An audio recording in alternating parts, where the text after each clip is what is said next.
Hi there, I just want to speak about a glass box, although I actually stole the term from a comedian I saw recently.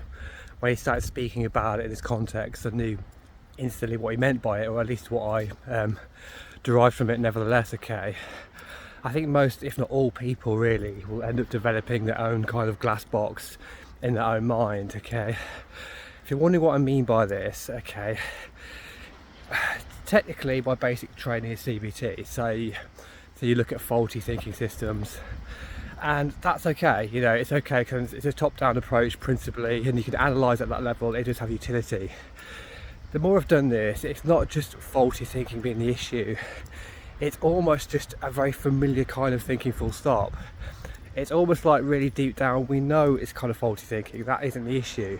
It's just the familiarity of thinking a certain way around pain, which is like when I speak to many people, they tend to think the same way about it regardless. It's the same inner monologue, and it's like, it's not as if they don't know it's faulty thinking. It's a very strangely comfortable way of thinking to deal with the chaos of pain. So it's like an echo chamber of the mind, and it's almost like where we have certain situations happen to us, and we're very quick to retreat to a certain corner of the mind regardless, and that can be, over the years, it can happen so quickly depending on how often we've done it. I think what it is, it's not necessarily to get rid of the glass box, okay? It's like, well, this happened to me because of that way and things like that, you know. It's just like, eventually that becomes our biggest enemy.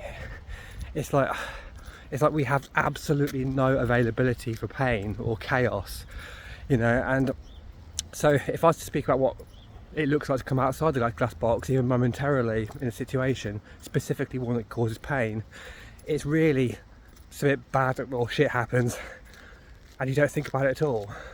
You don't distract yourself from it at all. You just observe. That's it. There's no negative reframe, or the familiar negative reframe. There's no positive reframe either. It's just observe, you know. And then you realise, whoa, hang on a minute.